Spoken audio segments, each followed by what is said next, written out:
sahabat Ramata semua selalu dalam keadaan sehat. Senang sekali saya Dr. Yenita Katania, spesialis mata, hari ini akan menjadi moderator pada acara webinar kita siang hari ini dengan tema retinopati diabetik, what should we know? Dalam 2 jam ke depan, kita akan bersama-sama belajar dengan narasumber kita, para ahli di bidangnya. Untuk mempersingkat waktu, kita akan mulai dengan narasumber pertama kita, Dr. Made Ratna Saraswati, spesialis penyakit dalam KEMD Vinasim. Untuk itu izinkan saya membacakan CV narasumber kita. Dr. Made Ratna Saraswati, spesialis penyakit dalam KEMD Vinasim. Pendidikan FK Udayana tahun 1996, kemudian untuk pendidikan dokter spesialis di Universitas Udayana tahun 2006, sebagai konsultan endokrinologi, metabolisme, dan diabetes pada 2011, PhD in Medical Science, Universitas Udayana 2015. Saat ini bekerja di Divisi Endokrinologi dan Metabolisme di Penyakit Dalam, Fakultas Kedokteran Universitas Udayana, Rumah Sakit Umum Pusat Sanglah. Baik, untuk Dr. Ratna, saya persilahkan. Sahabat Ramata, selamat siang. Dr. Yenita, terima kasih atas perkenalannya yang sangat lengkap. Profesor, dokter, teman sejawat sekalian, sahabat Ramata sekalian, semoga kita semua dalam keadaan sehat. Izinkan saya siang ini akan berbagi informasi tentang retinopati diabetik. Jadi saya akan membahas tentu tidak dari sisi inti dari penyakit matanya, tapi dari endocrinologist point of view. Dan nanti setelah saya bawakan, teman sejawat sekalian akan mendapatkan informasi yang komplit tentang apa itu retinopati diabetes. Untuk 15 menit pertama ini saya akan mencoba brainstorming. Pertama kita akan bicarakan tentang seberapa sih problem dari diabetes retinopati. Apa fakta-fakta yang ada tentang diabetes retinopati? Dan bagaimana seorang pasien diabetes itu mengalami diabetes retinopati? Kemudian yang penting yang kedua adalah apakah diabetes retinopati ini bisa kita cegah? Apa yang kita bisa lakukan? Terutama dari sisi diabetesnya. Apakah kita dapat melakukan kendali diabetes sehingga bisa mencegah? Dan bagaimana kita melakukan screening untuk mendapatkan pasien-pasien diabetes retinopati ini lebih dini? Kita mulai dari poin pertama. Apa itu retinopati diabetes dan seberapa besar sih problem yang kita miliki atau kita hadapi? Ya, penyakit mata yang dapat terjadi pada pasien diabetes itu sebenarnya meliputi beberapa hal ya, antara lain retinopati diabetes, diabetik makular edema, katarak, glaukoma, dan kemudian juga bisa terjadi double vision atau mungkin kesulitan untuk fokus ya, sehingga ini semuanya akan menyebabkan gangguan penglihatan. Nah, bukti ternyata menunjukkan bahwa 1 dari 3 pasien diabetes itu mengalami retinopati diabetes. Dan retinopati diabetes ini merupakan penyebab utama hilangnya penglihatan atau vision loss pada orang dewasa usia kerja, yaitu antara 20 sampai 65 tahun. Tentu ini akan menjadi penyebab berkurangnya produktivitas pada kelompok-kelompok usia kerja ini. Sesuatu yang sangat tidak kita harapkan dari suatu penyakit kronis ya. Dan kalau tadi saya sebutkan 1 dari 3 pasien diabetes akan mengalami retinopati diabetes. Dan kemudian 1 dari 10 pasien dengan retinopati ini terancam untuk kehilangan penglihatan atau mengalami vision loss. Mengapa kita berat sekali untuk memikirkan vision loss ini? Karena ada beberapa konsekuensi yang akan dihadapi apabila pasien kita mengalami vision loss. Antara lain dampak psikologis. Seseorang dengan diabetes retinopati tentu akan mengetahui bahwa dia mulai mengalami mata kabur dan dia khawatir suatu ketika akan mengalami total vision loss, dan ini tentu saja sesuatu yang akan dapat menyebabkan munculnya depresi. Kemudian juga akan mengganggu physical well-being. Tentu kalau sudah ada gangguan penglihatan akan ada risiko untuk mengalami trauma atau jatuh pada saat saat melakukan aktivitas. Dan vision loss tentu akan mengganggu bekerja maupun kehidupan sosial. Mulai kehidupan sosial yang sederhana, misalnya mengenali orang, mengenali keluarga, saudara, teman sejawat. Dan kemudian bekerja tentu menuju ke tempat kerja, bekerja di tempat pekerjaan itu sendiri juga akan mengalami masalah. Dan ujung-ujung akhirnya adalah hilangnya independensi. Dan pasien tentu akan mengalami kesulitan, perasaan bersalah karena pada akhirnya akan terpaksa bergantung kepada caregiver, orang yang harus melayani dalam berbagai hal-hal yang sederhana sekalipun.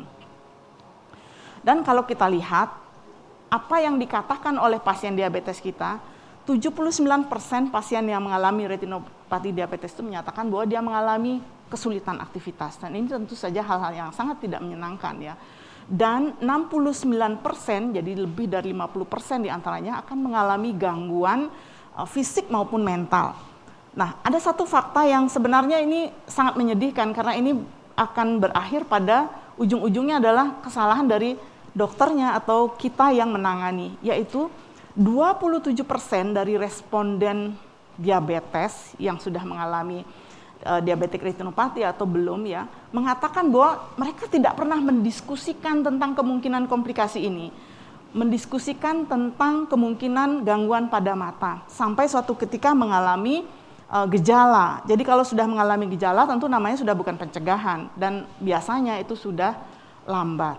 Karena itu 27% ini adalah merupakan kelompok pasien yang menjadi kewajiban kita untuk melakukan screening, mendapatkannya pada situasi lebih awal, sehingga ada sesuatu yang kita bisa lakukan untuk pencegahan. Nah, selanjutnya saya masuk, bagaimana seorang diabetes itu menjadi retinopati. Hal yang paling penting adalah hiperglisemia kronik, atau keadaan kadar glukosa darah yang tinggi. Di mana kadar glukosa darah yang tinggi ini dapat menyebabkan kerusakan pada kapiler retina. Dan kemudian kerusakan ini akan berujung pada leakage maupun blokade dari retina. Dan inilah yang pada akhirnya akan menyebabkan kehilangan penglihatan. Nanti kita akan dengarkan lebih detail apa kata Ibu dokter spesialis mata yang akan berpresentasi setelah ini ya. Dan kalau kita lihat bagaimana hiperglisemia akhirnya menyebabkan retinal neovascularization, ada beberapa step yang dilalui, antara lain gangguan dari retinal blood flow, kemudian kerusakan dari membran basal, dan kemudian keterlibatan dari growth factor yang pada akhirnya menyebabkan vascular occlusion maupun vascular cell death. Dan kemudian retina akan mengalami hipoksia, peningkatan growth factor yang berujung akhir pada retinal neovascularization. Nah, sekarang tugas saya sebagai endokrinologis adalah apakah kita bisa melakukan pencegahan? Mungkin tugas kita semua juga ya, karena diabetes tidak hanya akan ditangani oleh endokrinologis, tapi juga oleh teman sejawat dokter umum, dokter spesialis penyakit dalam di garda depan ya. Apa yang kita bisa lakukan untuk mencegah retinopati diabetes ini?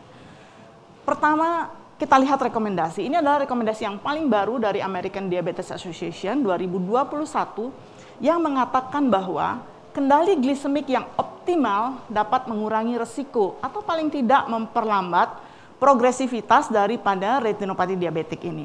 Dan di samping dari kendali glukosa darah, ada 2 poin penting lagi yang penting, yaitu tekanan darah dan kendali dari lemak. Jadi kalau kita singkat ya dengan mudahnya, A, B, C control. A-nya untuk A1C, B-nya untuk blood pressure atau tekanan darah, C-nya untuk kolesterol atau profil lemak. Jadi 3 poin ini penting sekali kita perhatikan pada pasien diabetes dalam rangka upaya kita untuk mencegah kejadian retinopati. Nah, kalau kita tanya, bisakah kendali glukosa darah yang baik ini pada pasien diabetes mencegah onset dari retinopati?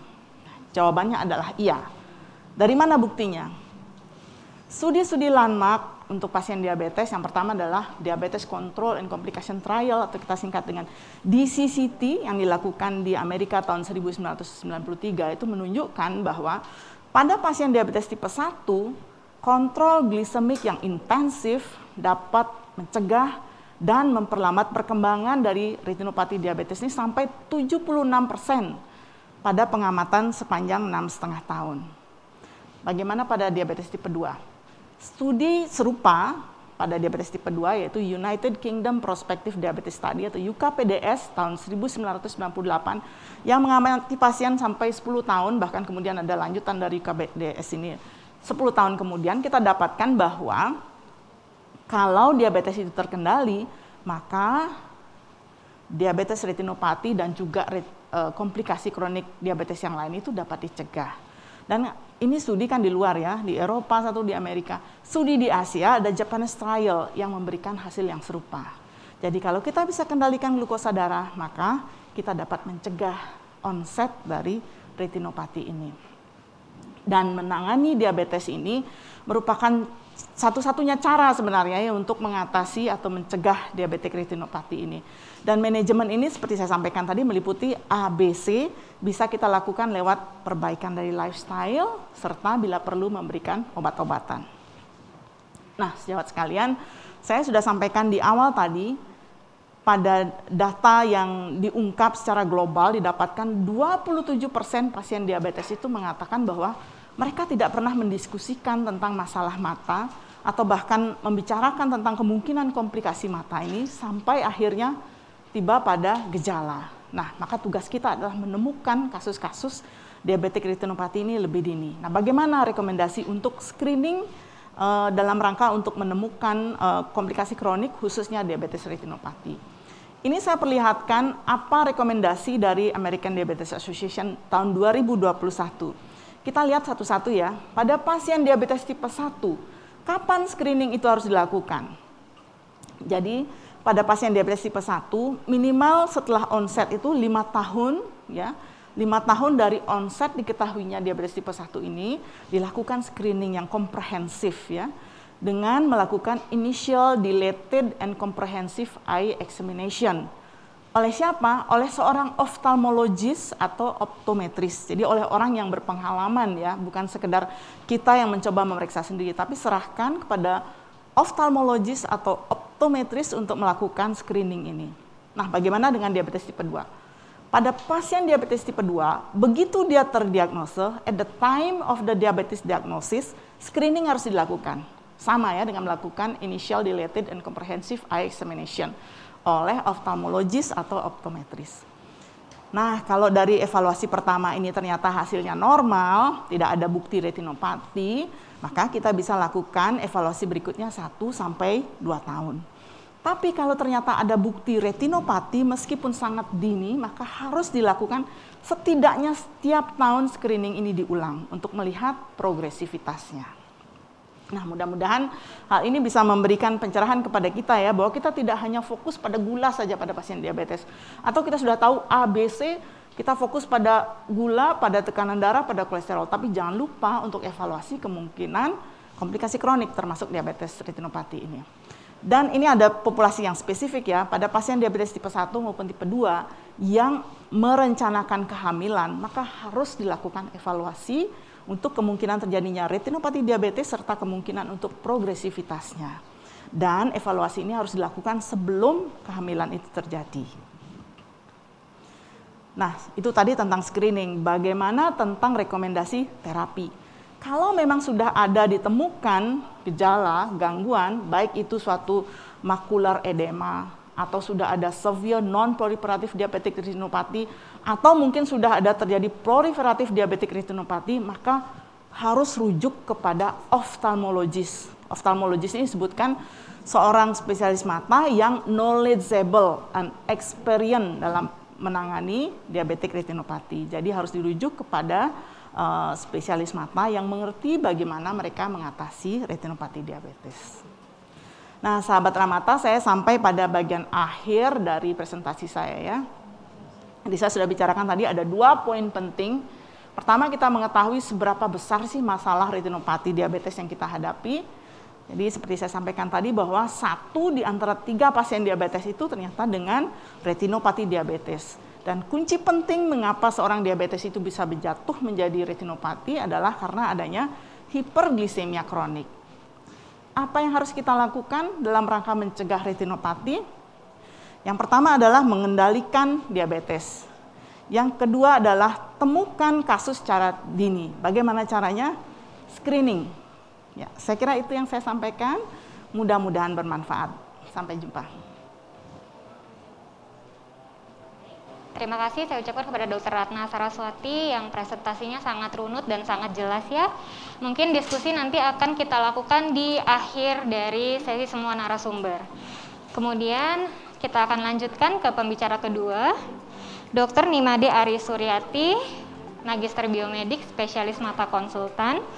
Beliau melakukan pendidikan Fakultas Kedokteran di Universitas Diponegoro tahun 1998 sampai 2004. Kemudian pendidikan dokter spesialis mata di Universitas Udayana tahun 2011. Kemudian beliau juga sudah melakukan fellowship Community Ophthalmology di Cicendo Eye Hospital di tahun 2018. Dilanjutkan dengan training katarak dan workshop of Prevention Blindness di tahun 2018 di Changsha, Taiwan. Saat ini bekerja di Rumah Sakit Mata Ramata dan Rumah Sakit Umum Pusat Sanglah. Baiklah, untuk mempersingkat waktu, saya persilakan Dr. Ari Suryati untuk mempresentasikan. Silakan, Dokter. Terima kasih, Dr. Nia sebagai moderator. Halo, sahabat Ramata. Pada hari ini saya akan sedikit sharing tentang step-step untuk melakukan diabetic retinopathy screening. Mungkin kita akan mulai terlebih dahulu dengan apa itu retinopati diabetik, siapa saja target untuk screening retinopati diabetik, kapan, mengapa, dan di mana, serta bagaimana. Kita masuk pertama ke apakah itu screening retinopati diabetik. Ya, retinopati diabetik merupakan komplikasi diabetes mellitus tipe 1 dan 2 dan merupakan komplikasi dari diabetes mellitus pada saraf mata. Tujuan daripada retinopati diabetik screening ini adalah untuk mengurangi risiko kebutaan dan gangguan penglihatan berat, serta memberikan terapi yang tepat untuk VTDR, yaitu Vision Threatening Diabetic Retinopathy. VTDR itu sendiri merupakan komplikasi di mana kebutaan pada retinopati diabetik sudah terjadi. Ada dua hal, yaitu diabetik makular edema dan proliferatif diabetik retinopati, di mana terjadi perdarahan hebat yang menarik saraf mata sehingga bisa terjadi lepasnya retina. Ya, sedikit patofisiologi, prinsipnya adalah oklusi dan leakage. Jadi terbentuklah neovaskularisasi sehingga terjadi perdarahan yang nantinya bisa menarik saraf mata daripada penderita diabetes. Siapa sekarang yang harus dilakukan screening retinopati diabetik? Targetnya adalah pasien diabetes mellitus tipe 1 dan 2. Semakin lama durasi DM-nya, risiko terjadinya diabetes mellitus lebih tinggi. Kemudian ada kontrol gula darah yang kurang baik, HbA1c, lifestyle yang kurang baik, merokok, dan kehamilan pada diabetes mellitus. Kemudian siapa yang melakukan screening retinopati diabetik? Ya, tentunya adalah dokter mata. Namun tidak hanya menjadi tugas dokter mata saja, tetapi kita lihat di sini. Pada struktur pelayanan kesehatan mata, di primary eye care, di sanalah ada dokter umum, yang juga memiliki tugas untuk melakukan case finding diabetic retinopati dan juga melakukan evaluasi setelah treatment yang diberikan oleh para dokter spesialis mata. Ya, jadi fokusnya adalah di primary eye care karena merupakan kalau di puskesmas itu kita tahu ada pojok DM ya. Nah, itu merupakan sasaran yang penting untuk dilakukan screening retinopati diabetik ini. Kapan retinopati diabetik screening ini dilaksanakan? Pada penderita diabetes mellitus tipe 1 dilaksanakan 3-5 tahun setelah terdiagnosis dan diulang setiap tahunnya. Untuk tipe 2, ya kita tahu diabetes mellitus ada tipe 1 dan tipe 2. Tipe 2 adalah setelah terdiagnosis segera. Dengan rekomendasi ulangannya adalah setiap tahun. Untuk pasien diabetes mellitus yang sedang hamil, pemeriksaannya adalah sebelum konsepsi dan awal dari trimester pertama. Ya, ada jadwal referralnya juga, kita lihat di moderate itu harus sudah mulai di referral. Nah, mengapa diabetic retinopathy screening ini penting dilakukan? Karena seringkali tanpa gejala, ataupun gejalanya kadang-kadang cuma ada floaters itu bintik-bintik hitam berterbangan, kemudian tajam penglihatannya berkurang. Nah, yang paling penting yang harus diketahui adalah Indonesia ini masuk 10 besar ya dalam jumlah diabetes mellitus di dunia. Dan kalau kita lihat 5,7% populasi orang itu mengalami diabetes dengan 35% diantaranya adalah diabetes retinopati, 11%-nya VTDR dan 40% dari VTDR ini akan berakhir dengan kebutaan dan gangguan penglihatan berat.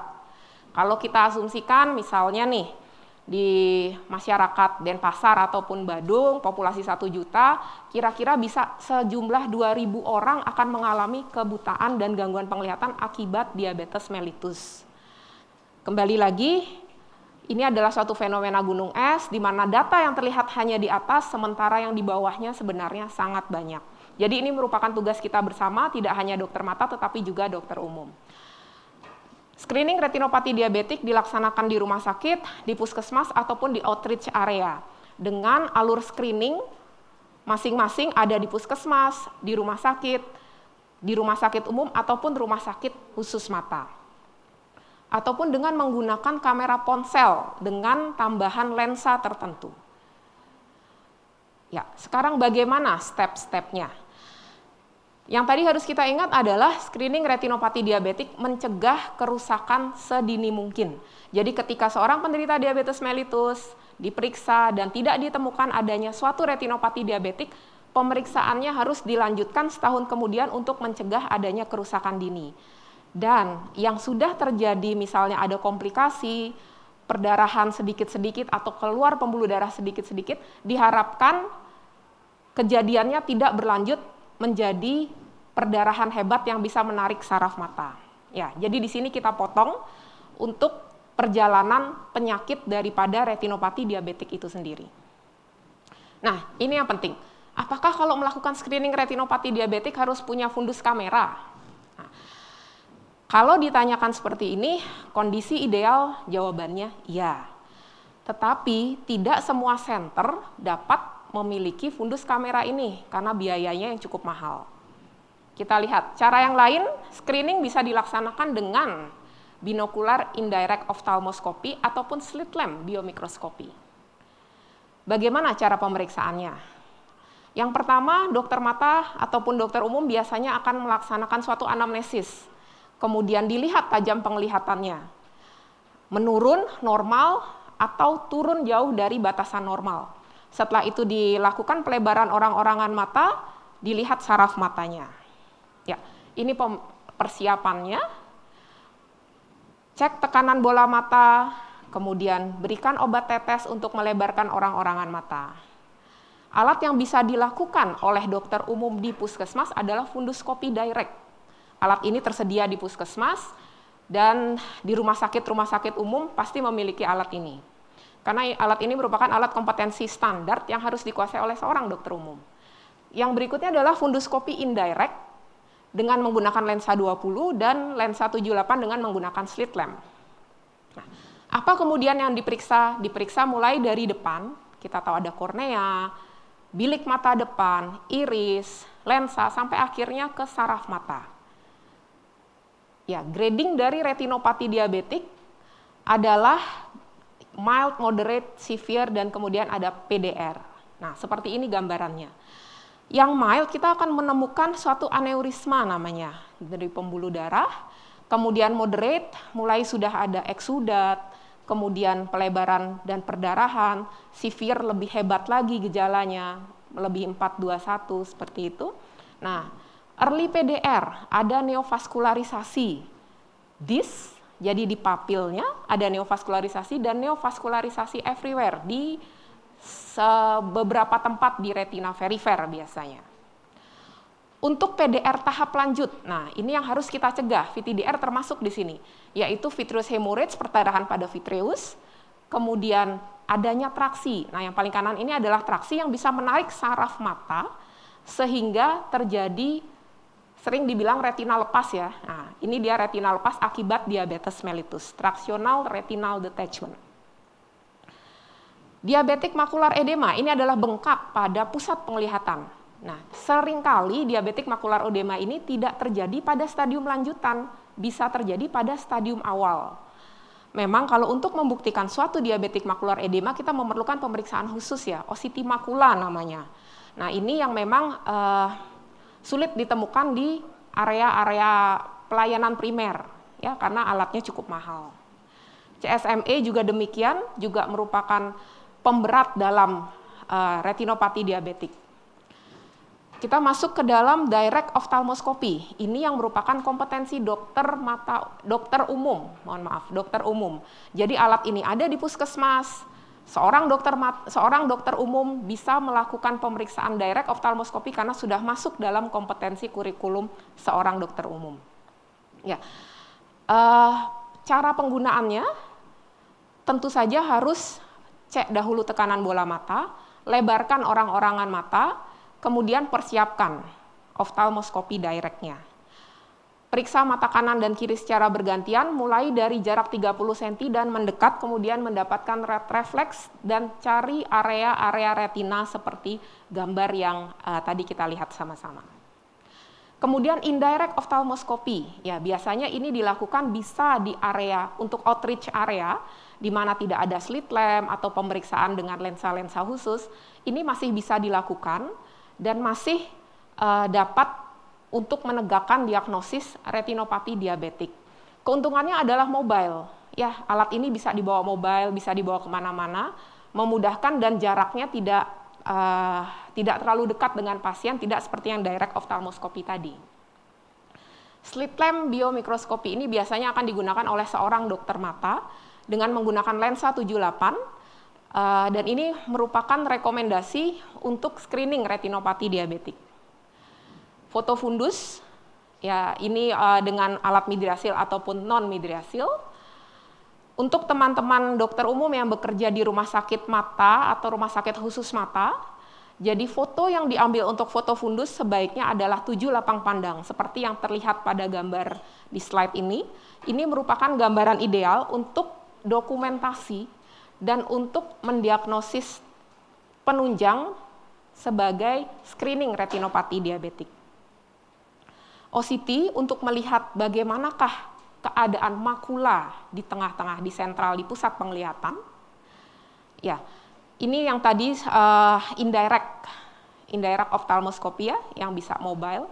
Nah, untuk daerah-daerah perifer yang misalnya tidak ada pusat layanan kesehatan, memang ini ada salah satu mobil ya, unit mobil yang bisa mobile pergi kemana-mana sampai ke daerah perifer, asalkan ada akses jalan, di mana di dalam mobil ini tersedia foto fundus dan juga laser. Ya. Jadi ketika menemukan pasien-pasien yang membutuhkan treatment laser, akan segera dilakukan tindakan dengan evaluasi berikutnya. Oh iya, terima kasih. Sebagai penutup, sangat penting untuk melakukan screening retinopati diabetik pada pasien diabetes mellitus. Pada primary eye care, midriatil dengan funduskopi direct memang masih direkomendasikan. Meskipun pandemi ini kita harus tetap menjaga jarak aman ya. Kemudian outreach area, untuk idealnya memang memerlukan funduskopi kamera. Screening yang baik, terapi yang baik itu mencegah retinopati diabetik jatuh ke dalam kebutaan dan gangguan penglihatan berat. Untuk era pandemi, di daerah pelayanan primer, funduskopi mobile ataupun indirect mobile funduskopi masih direkomendasikan. Terima kasih. Santi. Terima kasih Dr. Ari Suryati atas presentasinya. Kita akan panggilkan narasumber kita berikutnya, Dr. Nimade Kartika Rahayu, spesialis mata. Saya akan membacakan CV dari beliau. Untuk pendidikan dokter, beliau di Universitas Udayana, dan pendidikan dokter spesialis mata juga di Universitas Udayana. Untuk fellowship medical retina dan surgical retina di Rumah Sakit Mata Cicendo, Bandung. Saat ini beliau bekerja di Rumah Sakit Mata Ramata, Divisi Vitreoretina. Baik, untuk mempersingkat waktu, saya persilahkan Dr. Kartika. Silakan dokter. terima kasih Dr. Nia. Saya akan membawakan tentang manajemen diabetik retinopati dan how to refer.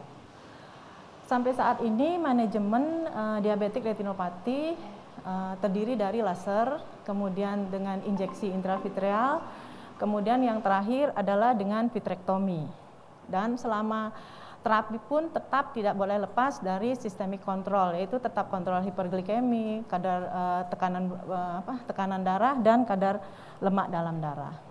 Kemudian bila teman-teman di dokter umum menemukan pasien datang diabetes, kemudian dilakukan pemeriksaan pada retina, didapatkan kondisi retinanya masih normal atau adanya satu saja ada mikroaneurisme di dalam retina, itu sudah dikatakan sebagai mild diabetic non-proliferative diabetic retinopathy. Pada tahap ini belum memerlukan terapi, hanya penderita kita sarankan kontrol dalam waktu 9-12 bulan. Dikatakan pada penelitian bahwa 5 sampai dengan 10% penderita yang datang ke dokter di mana pada tahap awal tidak ditemukan adanya diabetik retinopati, dalam setahun akan menjadi diabetik retinopati. Kemudian pada kasus-kasus didapatkan gambaran mild atau moderate non-proliferative diabetic retinopati dan yang tanpa disertai dengan edem pada makula, ini juga belum memerlukan terapi.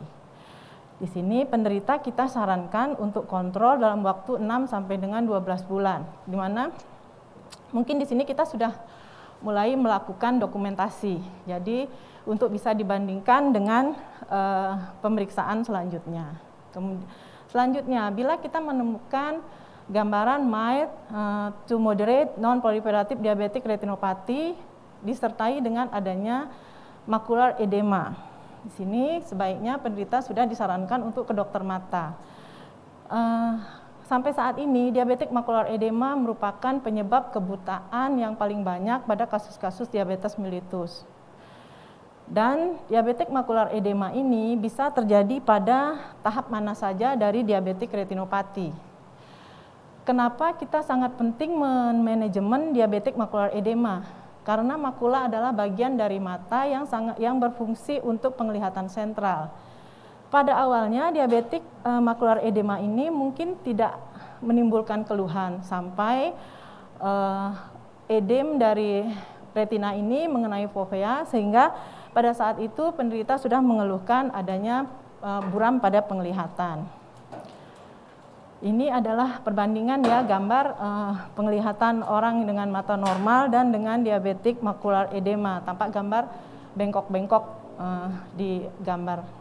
Kemudian ini adalah gambaran yang kita dapatkan pada saat pemeriksaan retina, dan apabila dilakukan pemeriksaan OCT kita dapat lihat adanya pembengkakan di daerah makula. Sampai saat ini terapi diabetik macular edema itu terdiri dari injeksi intravitreal, di mana injeksi intravitreal ini merupakan first line terapi untuk diabetik macular edema. Selain itu ada juga dengan injeksi steroid, tetapi ini dilakukan hanya pada kasus-kasus tertentu, misalnya pada penderita dengan riwayat stroke atau pada penderita yang hamil. Karena apa? Karena menimbulkan efek samping berupa peningkatan tekanan bola mata dan juga bisa menimbulkan katarak. Ada juga terapi dengan grid laser fotokoagulasi, ini juga sudah mulai ditinggalkan tapi masih terus dilakukan apabila penderita tidak bisa kontrol teratur atau penderita diabetik macular edema sedang hamil. Video ini adalah video tentang penyuntikan intravitreal. Lepaskan tutup botol dan desinfeksi stopper dengan isopropil alkohol. Pasangkan jarum tumpul ke sirinj. Selanjutnya, lepaskan tutup dari jarum tumpul secara hati-hati tanpa melepas jarum tersebut dari sirinj. Kemudian dorong jarum ke tengah tutup vial sambil memegang vial tegak lurus dan tarik semua patizra dari vial. Tinggalkan jarum tumpul di vial dan lepaskan sirinj dari jarum tumpul. Menggunakan teknik aseptik, pasang jarum suntik dengan kuat ke sirinj. Hati-hati mengeluarkan udara dari jarum suntik dan sesuaikan dosis ke batas 0,05 ml. Jangan bersihkan jarum suntik dan jangan menarik kembali plunger. Syringe telah siap. Pasien harus dipersiapkan untuk injeksi dengan diberikan anestesi.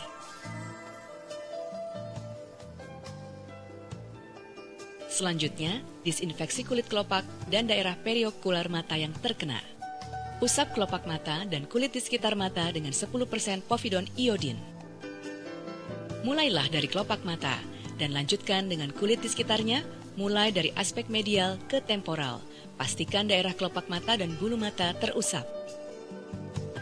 Letakkan ophthalmic drape steril pada area mata yang terkena.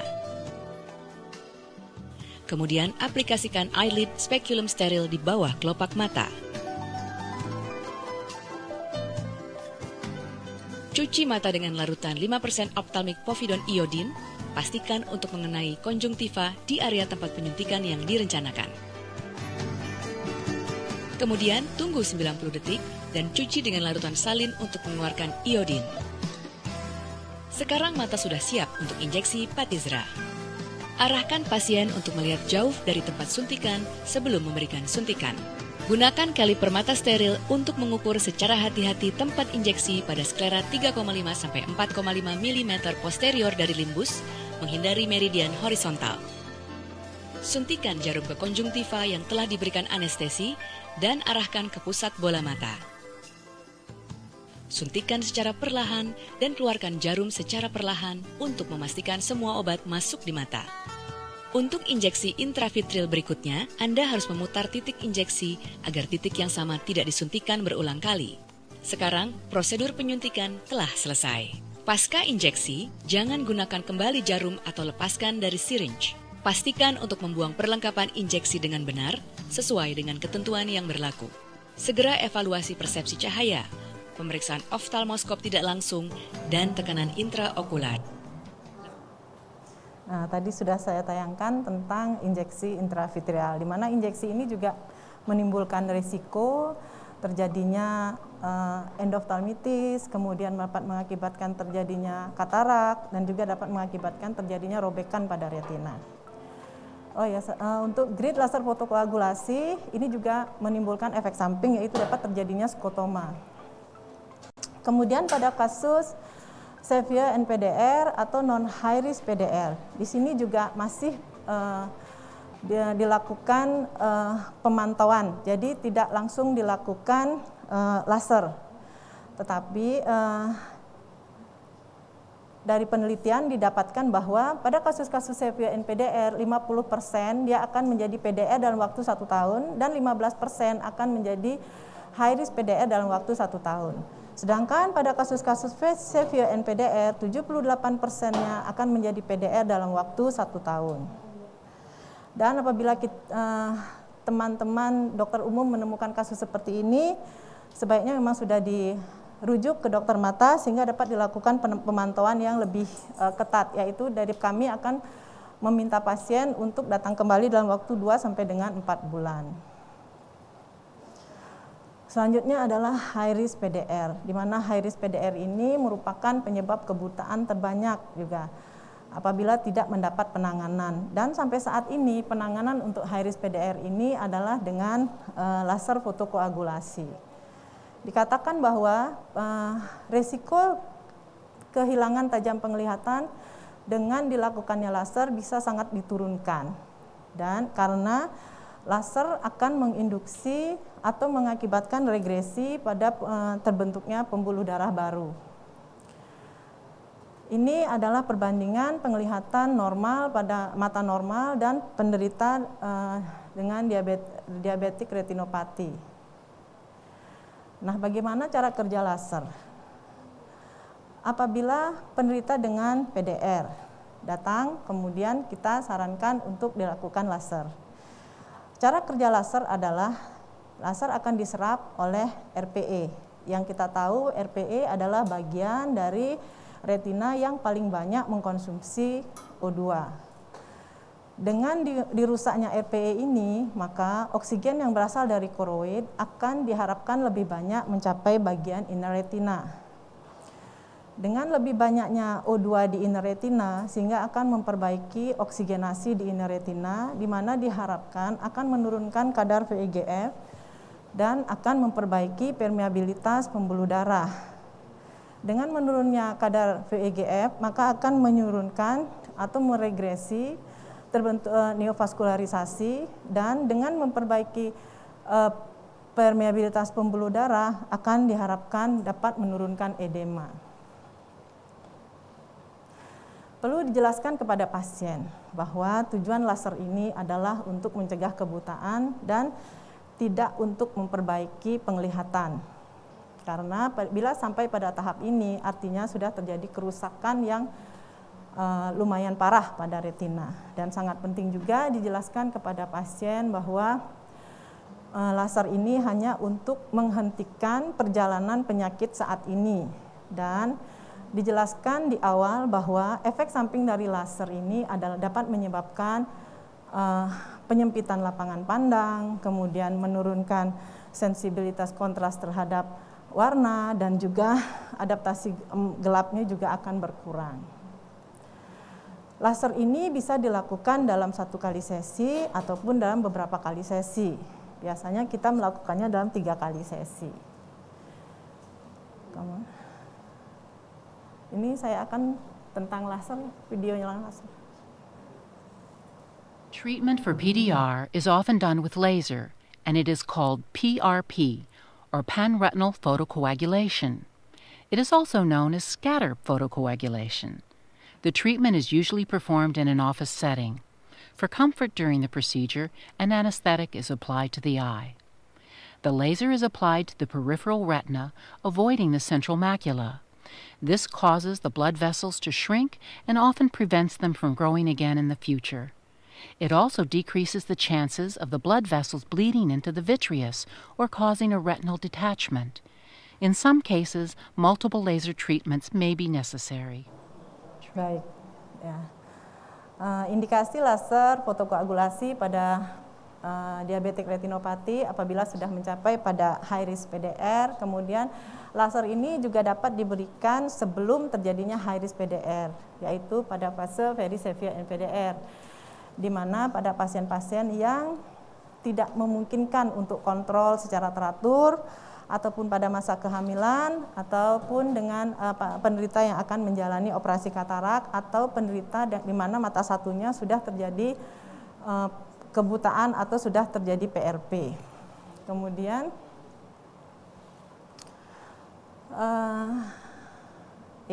laser ini juga dapat diberikan lebih dari 3 kali. Jadi kita lihat kondisinya, apabila terjadi atau terbentuk lagi pembuluh darah baru, kemudian adanya perdarahan vitreus atau ada neovaskularisasi yang baru di area yang lain, ini dapat kita tambahkan laser fotokoagulasi kembali. Apabila pasien datang dengan PDR disertai dengan makular edema, maka dapat dilakukan terapi kombinasi laser dengan suntik injeksi intravitreal. Dan apabila sudah ditemukan terjadi traksi atau perdarahan vitreus yang persisten, di mana atau terapi laser memberikan efek yang sangat sedikit, maka penderita akan kita sarankan untuk dilakukan vitrectomy surgery. Terima kasih, sekian dari saya. Baik. Terima kasih Dr. Kartika atas presentasinya, dan sekarang akan saya panggilkan narasumber kita yang terakhir, Dr. Ari Andayani, spesialis mata konsultan.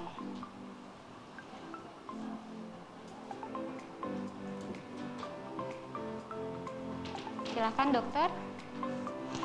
Sebelumnya saya akan membacakan CV dari Dr. Ari Andayani, spesialis mata konsultan, di mana beliau melaksanakan pendidikan dokter umum dan dokter spesialis mata di Universitas Udayana. Kemudian fellowship medical retina dan surgical retina di RSCM Universitas Indonesia. Kemudian fellowship surgical vitreoretina di Rumah Sakit Cicendo Bandung. Beliau juga merupakan observer vitreoretina di Perth Royal Hospital and Lion Eye Institute, Perth, Australia. Saat ini beliau bertugas di Rumah Sakit Umum Pusat Sanglah dan di Rumah Sakit Mata Ramata. Untuk mempersingkat waktu, saya persilahkan Dr. Ari Andayani untuk memulai presentasi. Silakan, Dok. Terima kasih, Dr. Nia. Halo sahabat Ramata, saya Dr. Ari Andayani. Saat ini saya ingin membawa topik late referral and what will patient lose. Di sini saya hanya ingin memaparkan kira-kira kalau kita terlambat menangani pasien, kira-kira kerugian apa yang akan diderita oleh pasien. Seperti yang kita tahu, pasien-pasien dengan diabetes itu mengalami kelainan pada retina hingga 50%. Dan 50% diantaranya akan kehilangan tajam penglihatan apabila tidak diterapi dengan baik. Ketika pasien menderita diabetes retinopati, maka kemungkinan pasien tersebut kehilangan tajam penglihatan itu sangat tinggi.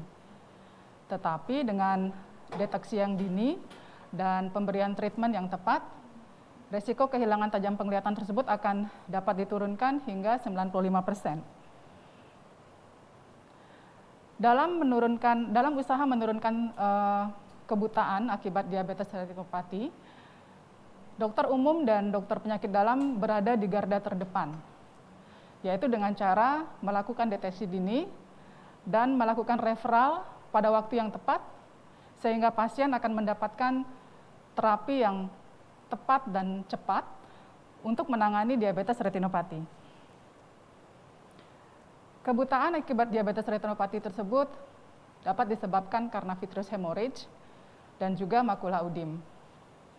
Vitreous hemorrhage dapat ditangani dengan cara melakukan operasi vitrektomi yang akan diikuti oleh panretinal fotokoagulasi laser.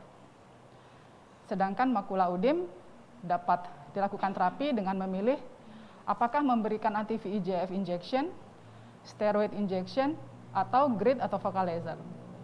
Di sini saya ingin menyampaikan bahwa penyebab kebutaan pada pasien-pasien diabetes tersebut dapat kita tangani dan pasien akan mendapatkan kembali penglihatannya apabila kita memberikan terapi yang tepat.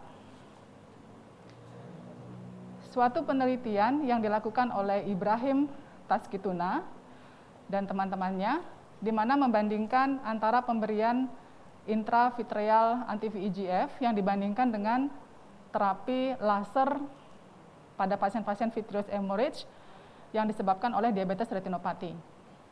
Hasilnya adalah intravitreal bevacizumab injection alone itu memberikan hasil tidak sama dengan pemberian terapi vitrektomi pada manajemen diabetes retinopati yang menyebabkan vitreous hemorrhage. Tetapi pemberian intravitreal bevacizumab tersebut akan dapat menurunkan risiko terjadinya perdarahan ulang akibat vitreous hemorrhage yang akan dilakukan operasi vitrektomi. Dan di sini juga disebutkan bahwa vitrektomi secara signifikan dapat meningkatkan tajam penglihatan.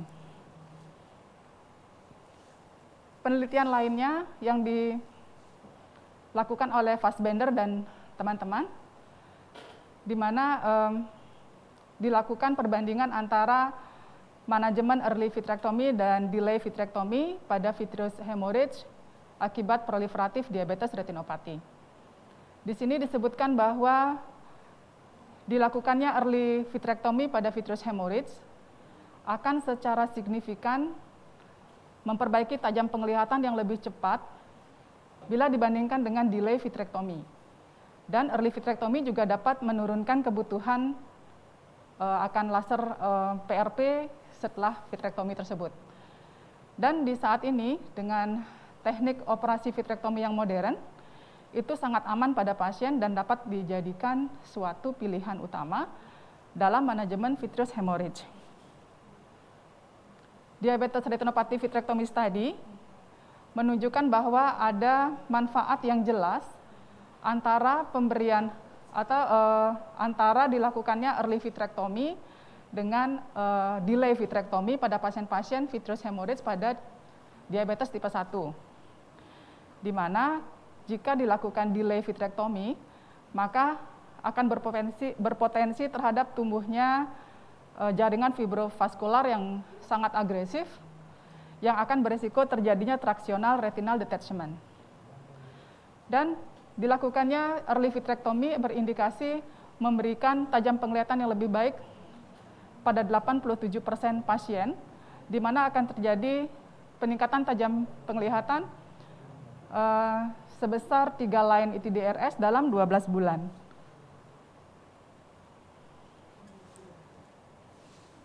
Tadi kita bicara tentang vitrectomy. Nah, penyebab yang kedua dari kebutaan tersebut adalah DME atau diabetes makular udim. Seperti yang kita tahu, DME dikeluarkan dari kriteria diabetes retinopati karena DME itu bisa berdiri sendiri. Jadi pada pasien-pasien yang tidak ada diabetes retinopati juga dapat mengalami diabetes makular udim saja. Dan diabetes makular udim sampai saat ini masih menempati penyebab utama kebutaan pada diabetes retinopati. Dan seperti kita tahu, pasien-pasien dengan DME ini akan mengalami penurunan tajam penglihatan yang bersifat gradual. Sehingga sering sekali pasien dengan DME ini tidak menyadari dirinya mengalami suatu kelainan. Sehingga pada saat datang sudah dalam keadaan yang cukup parah. Dari Makugan Diabetes Retinopathy Study disebutkan bahwa kasus DME yang tidak diterapi, 24% mata dengan CSMA dan 33% mata dengan center involving CSMA akan mengalami penurunan tajam penglihatan lebih dari 15 huruf ITDRS charge dalam 3 tahun pengamatan. Di sini terlihat bahwa apabila kita melakukan early diagnosis, kemudian memberikan terapi yang cepat dan tepat, maka kebutaan itu akan dapat diturunkan. Sampai saat ini masih banyak pasien-pasien atau kasus-kasus DME yang tidak diterapi. Dari Medscape, data Medscape disebutkan bahwa 30% dari DME yang untreated itu berpotensi akan mengalami double visual angle yang diamati selama 3 tahun.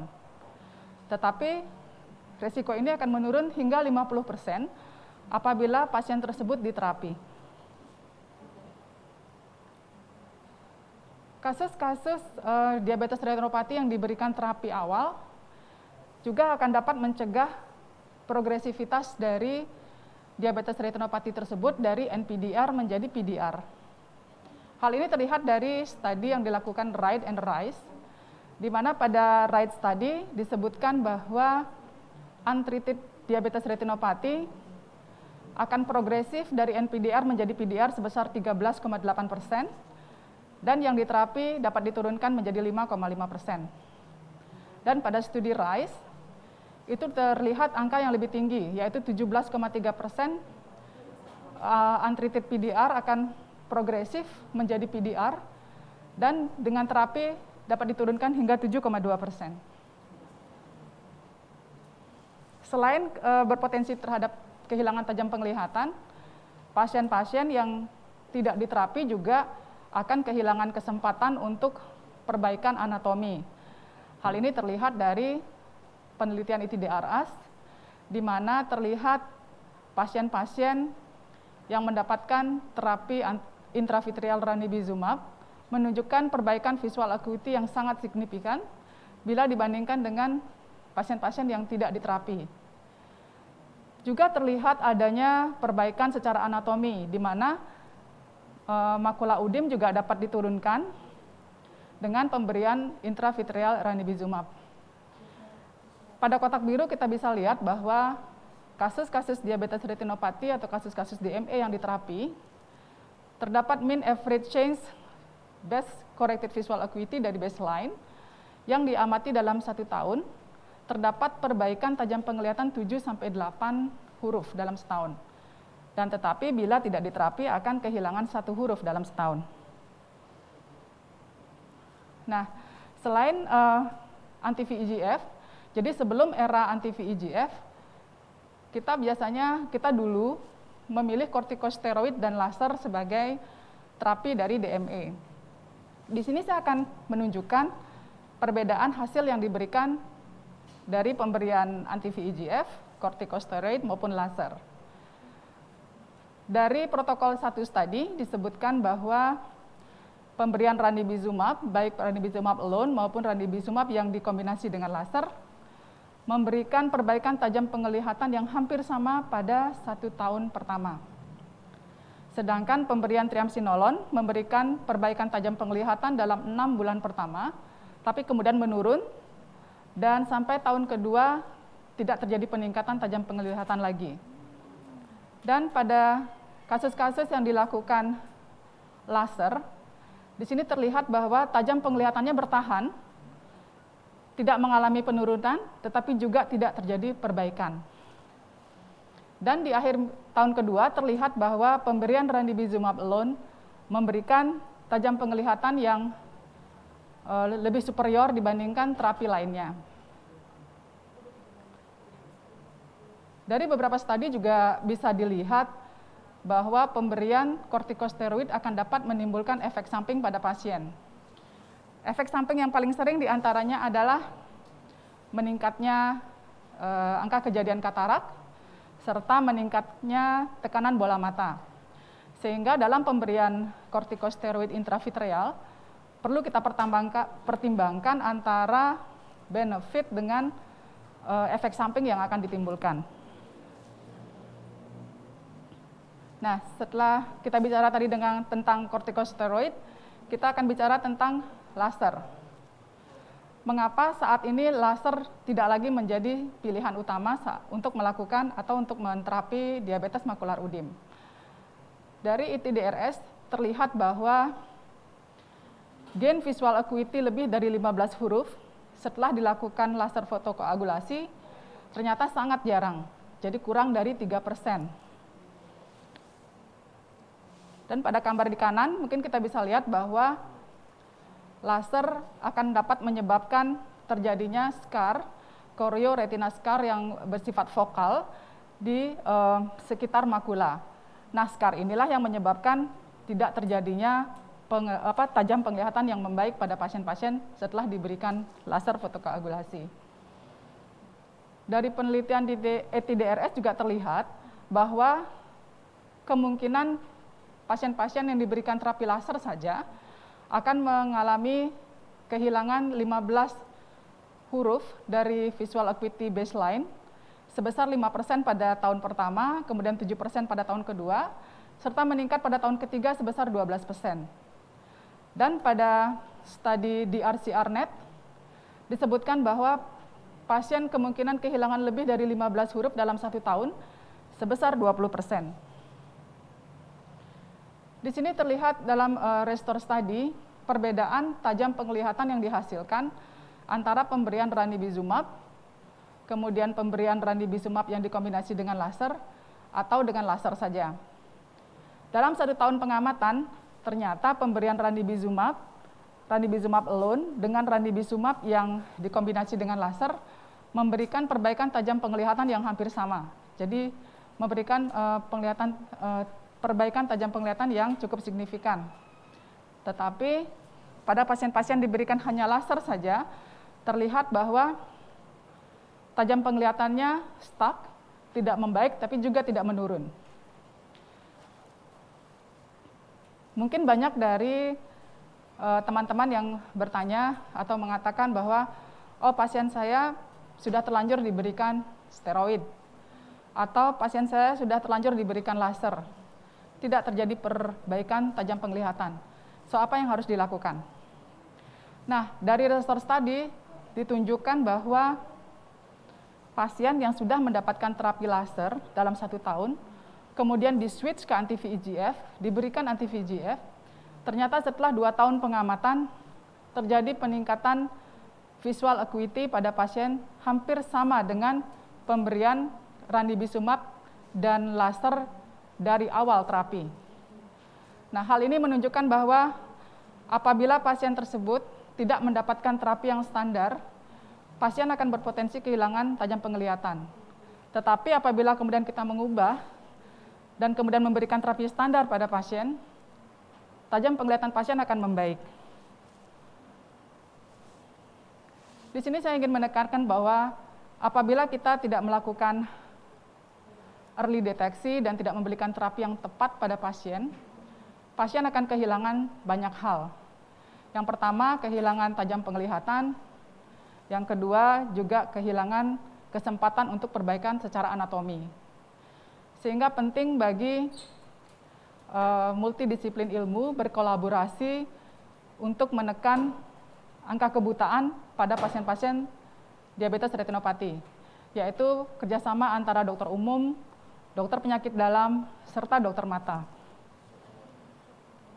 Tadi sudah dijelaskan juga oleh Dr. Ari Suryati mengenai jadwal kapan sebaiknya pasien di referral untuk melakukan screening. Di sini saya hanya mengulang bahwa pasien-pasien dengan diabetes tipe 1 mungkin bisa di referral ke dokter mata dalam 3-5 tahun setelah didiagnosis, dan apabila tidak ada kelainan, kita akan ulang setiap tahunnya.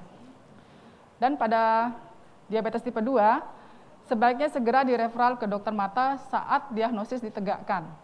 Dan apabila tidak terdapat kelainan, bisa diulang setiap tahun. Tetapi pada pasien-pasien diabetes yang mengalami kehamilan, sebaiknya screening dilakukan di trimester pertama kehamilan. Dan apabila tidak ada kelainan, akan bisa diulang dalam 3-12 bulan. Tetapi apabila ada kelainan, akan dapat diulang dalam 1-3 bulan. Demikian sahabat Ramata, semoga apa yang saya sampaikan akan dapat bermanfaat bagi sahabat, di mana pada intinya pasien diabetes retinopati berpotensi kehilangan tajam penglihatan apabila kita tidak melakukan early deteksi dan juga tidak memberikan treatment yang tepat dan cepat. Tetapi pasien-pasien yang bahkan sudah kehilangan tajam penglihatan akan mendapatkan kembali tajam penglihatannya apabila kita melakukan terapi yang tepat. Terima kasih sahabat Ramata. Baik. Itu tadi adalah presentasi dari Dr. Ari Andayani, spesialis mata konsultan, dan merupakan presentasi terakhir kita hari ini. Sekarang kita akan mulai ke sesi diskusi bersama narasumber kita. Oke, sudah ada beberapa pertanyaan. Ini tidak disebutkan untuk siapa. Yang pertama pertanyaannya mungkin untuk Dr. Kartika. Apakah laser untuk terapi retinopati diabetik ini dilakukan 1 kali saja atau berulang, dokter? Dan kemudian jika tidak membaik dengan laser, terapi apakah yang disarankan? Silakan, Dok. Coba menjawab. Laser bisa dilakukan 1 kali, tapi sebaiknya dilakukan biasanya kalau kita 3 kali. Karena apa? Penderita biasanya mengeluh kesakitan kalau seluruh matanya itu sekali di laser, kemudian silaunya akan lumayan lama. Dan kalau memungkinkan, tapi dilakukannya dalam waktu 3 kali dan dalam waktu 2 minggu. Dan kalaupun dilakukan sekali, biasanya pada pasien-pasien kondisi tertentu, misalnya dia tidak memungkinkan untuk kontrol, kemudian pasien yang sudah sangat tua atau pasien dengan disabilitas, mungkin kita lakukan sekali. Baik. Kemudian jika tidak membaik dengan laser, tindakan apa yang bisa kita lakukan, Dok? Tergantung kerusakannya. Kalau seandainya dia sudah ada traksi dan tidak bisa diterapi dengan laser, mungkin kita sarankan untuk dilakukan vitrektomi.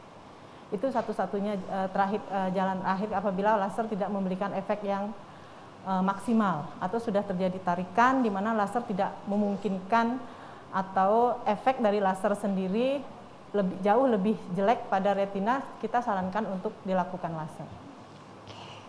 Mungkin dari Dr. Ari ada tambahan pengalaman? Terima kasih dokternya. Dokter Kartika, saya cuma ingin menambahkan ya. Jadi apabila pasien datang pertama kali dan memang kita menemukan ada suatu kelainan berupa neovaskularisasi, mungkin yang sudah dijelaskan oleh Dr. Ratna juga, apabila kita sudah menemukan neovaskularisasi, di mana neovaskularisasi tersebut akan berpotensi terhadap perburukan tajam penglihatan, akan menyebabkan terjadinya perdarahan vitreous, akan menyebabkan terjadinya tractional retinal detachment. maka saat itu juga kita harus melakukan laser pada pasien.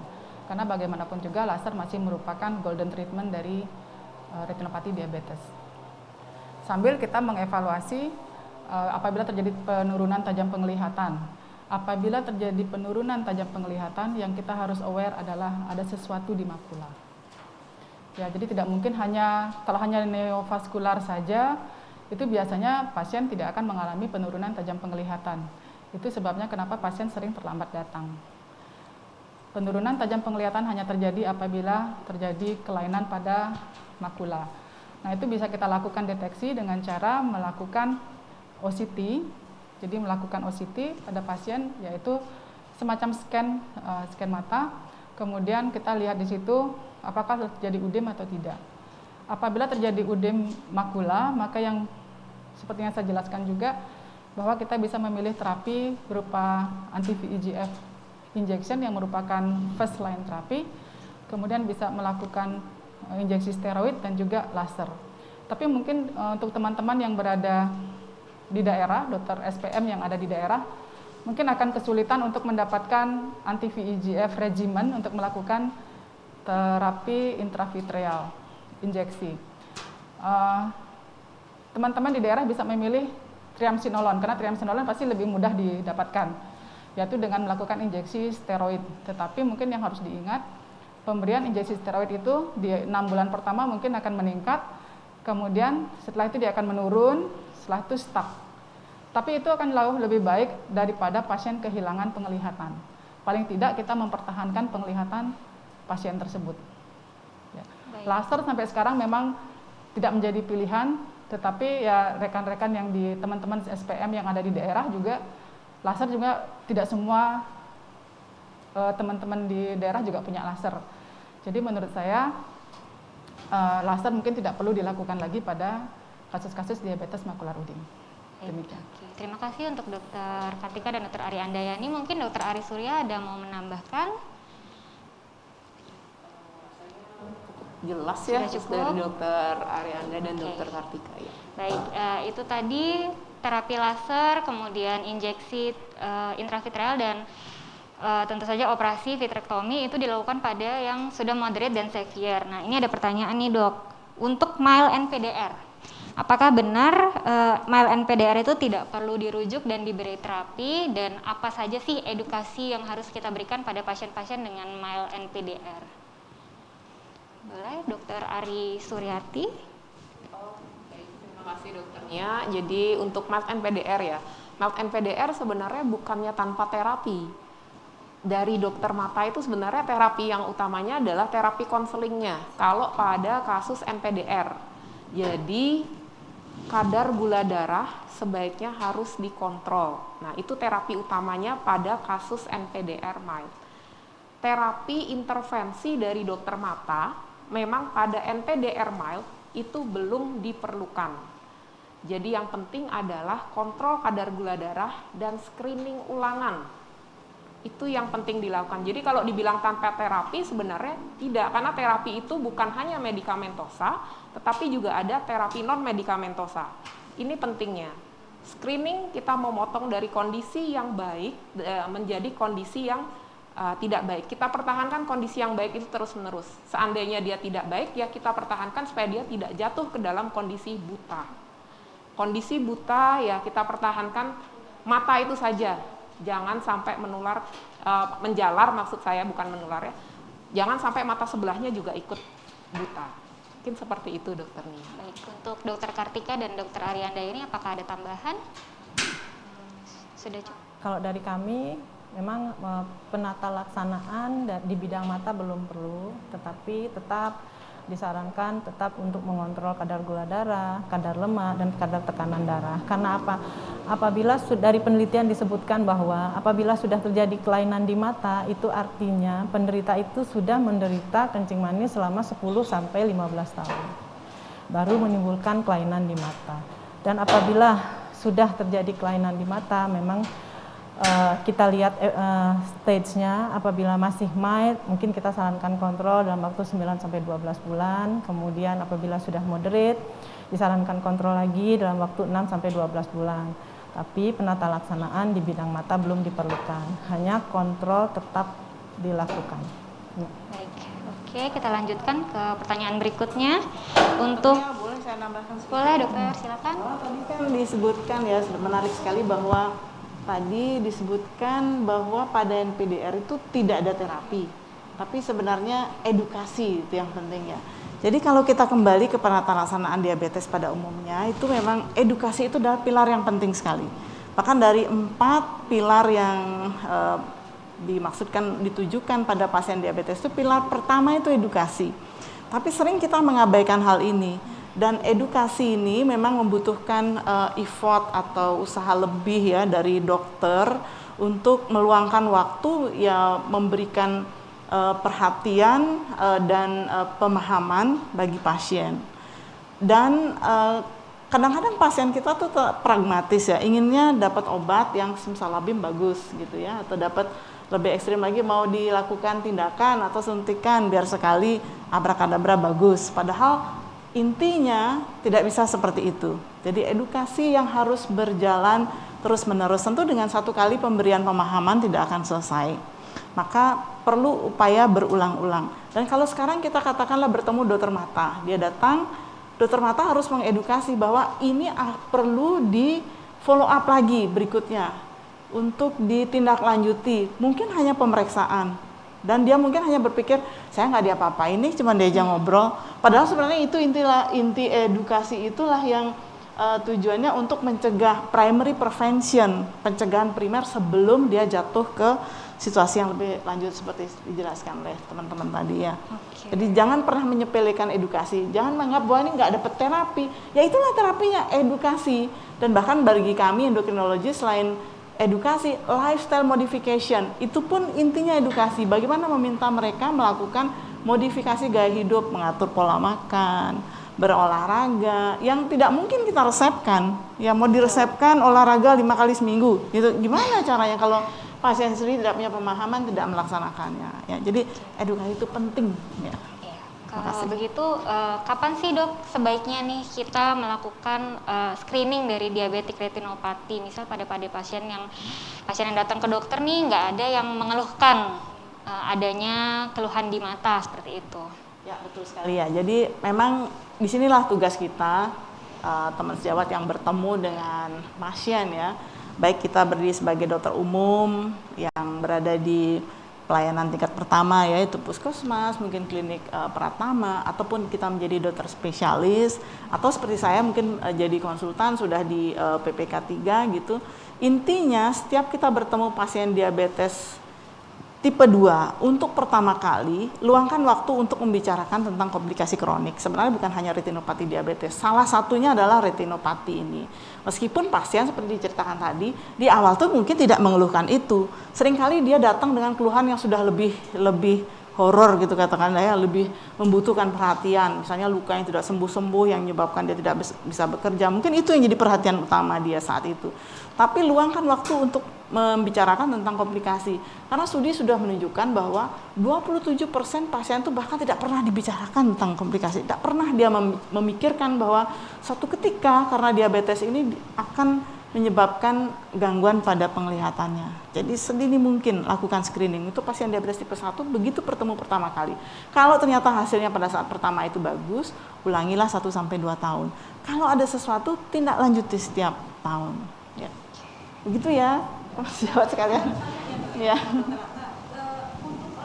Pada pasien kencing manis itu ada aturannya nggak dok? Oh ya, ini juga penting ya. Kalau memang ada sesuatu ya, komplikasi akut gitu misalnya, tentu tidak bisa dipaksakan olahraga ya. Dan olahraga itu prinsipnya yang perlu kita kerjakan adalah lakukan teratur, tidak menjadi weekend warrior. Kan ada yang saya ini punya waktu nih Sabtu Minggu full nih buat olahraga, saya dedikasikan dari pagi sampai sore gitu. Enggak begitu. Yang dibutuhkan adalah teratur, sifatnya aerobik dengan memperhatikan kondisi umum yang pada pasien ya. Misalnya kalau ada komplikasi akut tidak bisa dipaksakan. Kalau ada gangguan sendi misalnya tentu tidak dipaksakan olahraga yang weight bearing, harus kita pilih yang non weight bearing. Kemudian durasinya sekitar 15-30 menit setiap kali, atau kalau sudah terbiasa nanti 30-45 menit setiap kali, setiap satu sesi, dan diusahakan 3-5 kali dalam seminggu. Dan kalau bisa kita periksa gula darah sebelumnya, dan jangan terlalu dekat dengan waktu makan. Jadi cukup banyak yang perlu diperhatikan. Yang paling penting itu menurut saya nih ya, listen to your body ya buat pasien ya, dengarkan kondisi badan sendiri. Kalau misalnya belum terbiasa, tentu kita perlu pelan-pelan. Kalau lelah, bawa istirahat. Ya, mudah-mudahan cukup ya. Kira-kira teman-teman sih begitu biasanya, melupakan edukasi yang sepele-sepele ini ya, sehingga ketika terjadi sesuatu setelah olahraga saya malah menjadi lemes, itu mungkin terlalu hebat olahraganya atau tidak memperhatikan kondisi-kondisi dasarnya. Ini yang menyebabkan pasien jadinya kapok, setelah olahraga saya menjadi lebih buruk gitu misalnya ya. Kalau untuk cek gula darah sendiri nih dok, dari umur berapa sih? Ada nggak ketentuan dari umur berapa kita harus rutin cek gula darah? Pertanyaannya bagus sekali ya dan praktis ya. Dengerin IG saya ya, dengerin ada YouTube-nya nih ya. Tadi silakan ya kalau teman-teman yang suka lihat YouTube tuh buka di Ratna Saraswati ya YouTube-nya. Di sana ada kapan kita melakukan pemeriksaan, kapan seseorang itu perlu di screening untuk mengetahui diabetes. Ya, secara umum kalau pasien diabetes tipe 2 yang kita bicarakan, 90% pasien itu kan diabetes tipe 2 ya. Jadi di atas 40 tahun tuh sudah mulai aware kalau dia punya risiko, faktor risiko atau tidak. Faktor risiko kan 2 yang paling utama, usia dan berat badan. Kalau berat badan lebih dengan usia di atas 40 tahun, pikirkanlah kemungkinan adanya gangguan metabolisme seperti diabetes ini. Apalagi kalau ada misalnya ada riwayat penyakit jantung, hipertensi, orang tua dengan diabetes ya, kemudian kalau wanita ada PCOS, polycystic ovary syndrome, atau pernah waktu hamil itu glukosa darahnya tinggi atau gestasional diabetes ya, atau pernah melahirkan bayi di atas 4 kilo seperti itu misalnya. Atau dia pernah check up kadar glukosa darahnya agak tinggi nih, tinggi meskipun belum memasuki kriteria diabetes, atau trigliseridanya lebih dari 200 atau HDL-nya rendah kurang dari 35. Nah, itu saatnya untuk check up lebih lanjut untuk diagnostik. Oke. Kita lanjutkan ya ke pertanyaan berikutnya. Ada yang bertanya, dokter, sebagai dokter umum, hal-hal apa saja yang perlu kita pertimbangkan sebelum kita merujuk pasien ke spesialis penyakit dalam? Spesialis mata? Penyakit dalam, dokter. Iya. Untuk diabetes? Untuk diabetes. Oh ya, seperti saya ceritakan tadi ya, kalau kita pertama kan rujuk untuk apa dulu? Kalau diagnostik saya kira kalau tersedia pemeriksaan lab, teman-teman dokter umum bisa nih, kapasitasnya kan masuk ya untuk kompetensinya bisa untuk mendiagnosis diabetes ya. Diagnosis diabetes itu kan sebenarnya mudah. Kita lihat bisa pertama dari kalau ada gejala klasik itu kan yang mudah dikenali 3P ya, poliuri, polidipsi, polifagi, penurunan berat badan. Kalau dengan gejala itu atau ada krisis hiperglisemia, glukosa darah di atas 200 mg per desiliter sudah masuk kriteria diabetes. Atau kalau tidak ada gejala tersebut, kita boleh lakukan pemeriksaan yang lebih spesifik, glukosa darah puasa. Kalau puasa ini kan puasa 8 jam dari malam ya, dari makan malam terakhir, kemudian puasa tidak ada asupan kalori tapi minum air putih boleh pagi harinya. Kalau glukosa darah puasa itu di atas 126 mg per desiliter masuk kriteria. Atau kalau kita lakukan OGTT, tes toleransi glukosa oral, memberikan pembebanan glukosa dengan minum 75 gram glukosa anhidrus yang dilarutkan dalam 200-300 cc air diminum dalam 5 menit, 2 jam pasca pembebanan itu di atas 200, ini masuk kriteria diabetes. Kalau tidak mau repot, tidak mau puasa, tidak mau pembebanan, cek HbA1c. Di atas 6,5 ini masuk kriteria. Lebih atau sama dengan 6,5 masuk kriteria diabetes. Ini juga ada loh di YouTube ya, silahkan dibuka kalau lupa buka-buka lagi. Silakan, terima kasih. Oke, sekarang kita lanjutkan ke pertanyaan berikutnya. Untuk dokter matanya nih sekarang.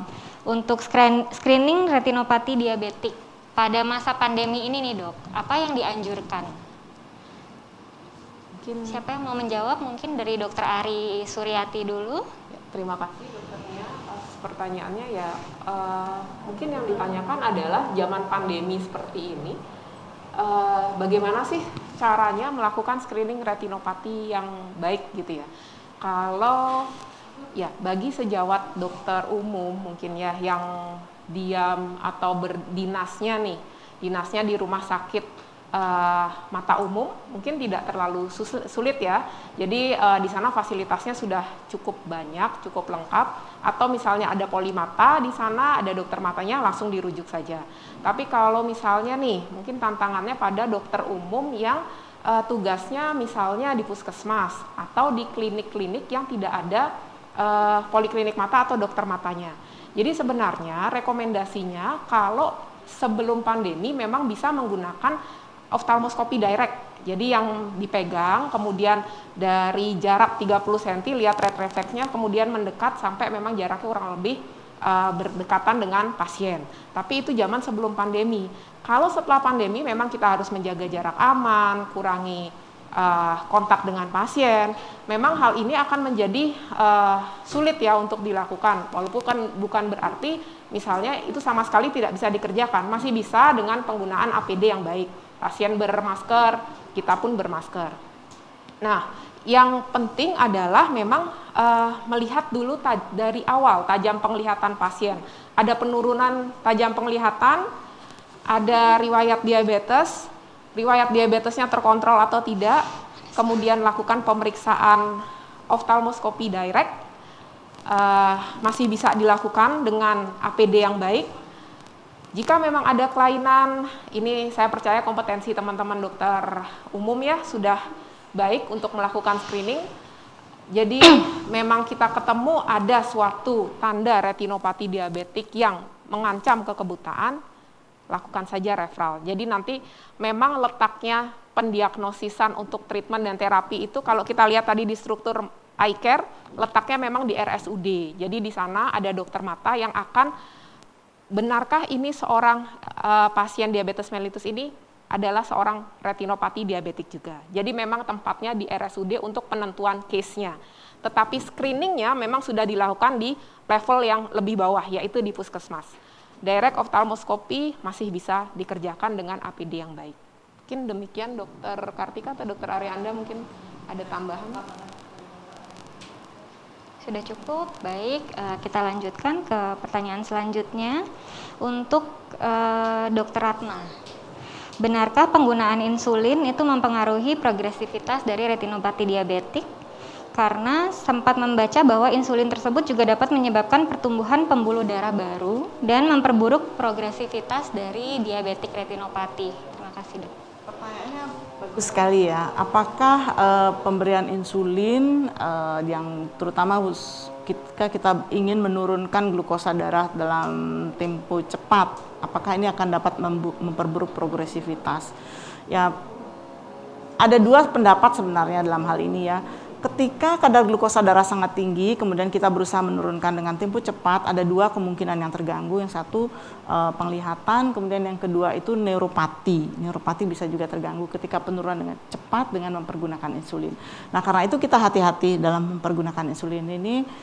Penurunan yang agresif ya dengan mempergunakan insulin harus memperhatikan beberapa hal, khususnya kondisi kalau memang dia sudah kronis, kita harus pikirkan bahwa penurunan ini tidak sampai menyebabkan hipoglikemia. Jadi intinya kan itu. Kemudian yang kedua, apakah kalau kita memberikan insulin ini dapat memperburuk kondisi dari proliferasinya, oleh karena kan dia sifatnya seperti growth factor. Sampai saat ini sih belum ada bukti seperti itu. Dan ini juga mirip seperti pertanyaan, apakah pada penggunaan insulin dapat meningkatkan kondisi aterosklerosis, ya bukan hanya retinopati sebenarnya, jadi mikro ataupun makro angiopati. Tapi studi sebenarnya menunjukkan bahwa bukan insulinnya per se, tapi memang progresivitas dari diabetesnya itu sendiri. Jadi buat teman-teman sejawat sekalian, kalau memang ada indikasi penggunaan insulin, tidak perlu khawatir ya ketika kita harus mempergunakan insulin. Dan memang ketika glukosa darah sangat tinggi, di atas 9%, indikasinya memang mempergunakan insulin karena obat oral antidiabetes tidak akan mampu untuk menurunkan HbA1c di atas 1 atau 1,5% ya. Jadi kalau 9 kita mau menurunkan ke 7 tentu sulit sekali kalau kita hanya mempergunakan oral antidiabetes, dan insulin merupakan pilihan. Tapi kita harus hati-hati kita yang mempergunakannya. Indikasi harus tepat, kemudian mempergunakan atau dosisnya itu, penyesuaian dosisnya itu harus pelan-pelan dan hindari terjadinya hipoglikemia. Mudah-mudahan jelas jawaban saya. Tidak harus ya dok ya. Maksudnya tidak, insulin itu tidak menyebabkan retinopati diabetik, tapi memang progresivitas dari penyakitnya sendiri, begitu ya? Ya, dok, betul. Dan jangan sampai kekhawatiran mempergunakan insulin itu menghambat kita mengatasi hiperglisemia yang sudah terbukti menyebabkan retinopati dan juga makro maupun mikroangiopati secara umum ini kan hiperglisemia kronis. Jadi kalau kita khawatir kemudian menurunkan glukosa darah kan kita tidak berani bergerak. Tapi intinya adalah ketika kita hendak menurunkan glukosa darah, ikuti indikasi dari masing-masing penggunaan obat itu termasuk insulin, dan ketika menurunkan hindari hipoglisemia. Baik, terima kasih dokter atas penjelasannya yang sangat jelas ya sudah. Kemudian sebenarnya pertanyaan sudah habis nih. Mungkin dokter, tapi waktu kita masih ada ya. Mungkin dari dokter Ari Surya, dokter Kartika, dan dokter Ari Andayani bisa berbagi pengalaman sedikit nih sama kita. Pasien-pasien retinopati diabetik itu yang banyak selama ini ditemui di praktek selama ini dokter. Dari dokter Ari Andayani dulu nih, atau dokter Kartika yang paling Terima kasih. banyak pasiennya. Ini kena tembak terus dari tadi, tapi nggak ada pertanyaan sebenarnya. Ya, dari yang saya amati, pasien-pasien ya, kita kan juga selain berpraktek di rumah sakit pemerintah, juga kita berpraktek di rumah sakit swasta. Memang kalau saya bandingkan antara rumah sakit swasta dan rumah sakit pemerintah, yang saya dapatkan adalah apabila kita memeriksa pasien di rumah sakit swasta rumah sakit pemerintah, sering sekali pasien itu datang sudah dalam keadaan yang parah. Yang mungkin saya bisa simpulkan dari sini, sering sekali pasien datang ke rumah sakit swasta itu memang karena kesadaran sendiri. Tapi kalau dia ke rumah sakit pemerintah itu pasti kan menunggu rujukan, menunggu dirujuk baik oleh rekan-rekan di daerah. Dan sepertinya terhambatnya di situ, jadi di rujukan tersebut. Sehingga banyak pasien-pasien yang memang ditangani di daerah dan terlambat dilakukan rujukan ke rumah sakit dengan jenjang yang lebih tinggi yang memiliki alat yang lebih lengkap. Salah satu tujuannya kita berbicara di sini sebenarnya adalah bagaimana kita menekan angka kebutaan tersebut. Jadi bagi teman-teman mungkin di daerah yang memang tidak memiliki fasilitas untuk penanganan pasien, mungkin saat ini kita di rumah sakit, terutama di rumah sakit tipe A, sudah dilengkapi oleh pemerintah alat-alat yang bisa digunakan untuk meningkatkan tajam penglihatan tersebut, jadi mencegah komplikasi yang lebih berat. Jadi kenapa di daerah tidak dilengkapi oleh alat? Mungkin kalau menurut asumsi saya sih ya, karena mungkin tenaga subspesialis yang kurang, kemudian juga alat-alatnya yang sangat mahal, ya. Kemudian kalau alat-alat tersebut ditempatkan di dalam satu rumah sakit mungkin hanya menerima rujukan pasien-pasien yang memang sudah terjadi komplikasi. Jadi bagi teman-teman yang di daerah mungkin untuk penanganan non-proliferatif diabetes retinopati bisa dilakukan di daerah. Tapi kalau pasien tersebut sudah progresif menjadi PDR, mungkin mohon sebaiknya direferal ke rumah sakit yang lebih lengkap penanganan retinanya. Demikian dokter. Apa ada pengalaman yang unik dok yang bisa diceritakan ke kami? Kalau saya, pada suatu hari di rumah sakit saya ada pasien, dia mengeluh penglihatan buram. Setelah saya lihat, saya lebarkan, saya lihat banyak sekali ada perdarahan. Pak, Bapak ini kencing manis ya? Enggak, katanya gitu. Bapak berobat. Terus nanti saya pelan-pelan Bapak minum obat apa? Obat diabetes. Jadi ternyata dia berobatnya itu ke bidan, dia dikasih obat gitu. Jadi pasien itu tidak tahu dia kencing manis, dia hanya tahu dia diabetes gitu. Dan sepertinya juga saya tidak melanjutkan sih pertanyaan lagi, cuman saya bilang oh ya, nanti Bapak kontrol lagi ke saya sarankan dia untuk datang ke dokter penyakit dalam sebelumnya untuk kemudian kontrol teratur ke saya. Cuman dari sana enggak, maksudnya bukan dia berobatnya ke bidan, dapat obat, tapi ternyata dia tidak tahu bahwa dia kencing manis. Dia tahunya dia diabetes. Bapak minum obat ya Pak ya? Minum obat apa? Diabetes. Oh. Edukasi itu penting sekali ya. Edukasi itu kelihatan sesuatu yang sederhana dan sebenarnya tanpa biaya, hanya memerlukan effort atau usaha lebih dari dokternya mau mendedikasikan waktu lebih ya untuk memberikan pencerahan tersebut. Saya khawatir jangan-jangan dia nggak tahu nama obatnya apa, obat diabetes. Nah kalau kita cari googling kan nggak ada yang namanya obat diabetes apa sih gitu Tapi ya. rata-rata pasien yang datang ke kita selama ini memang suka nggak inget obatnya apa dong. Ya, betul sekali. Kira-kira salahnya di mana itu? Sebenarnya kita kalau menunjukkan pasien dong yang nggak mau tahu ya, satu jari ke pasien, 3 itu ke kita. Kita nih salah nih, tidak pernah menjelaskan dengan baik. Apa sih obat yang dikasih? Padahal dia kan harus tahu betul. Untuk supaya memastikan bahwa obat yang diminum itu benar, dia harus tahu betul apa nama obatnya, kapan waktu minumnya, efek sampingnya apa. Dan obat diabetes itu bukan hanya diminum 1-2 hari, dia akan minum berbulan-bulan bahkan bertahun-tahun. Kan sekali dia diabetes kan akan seumur hidup ya. Kita belum pernah punya obat yang betul-betul magic bullet yang membuat pasien diabetes sembuh menjadi normal, bukan diabetes. Dia tetap diabetes, hanya diabetes terkendali kalau bisa kita lakukan pengendalian dengan baik.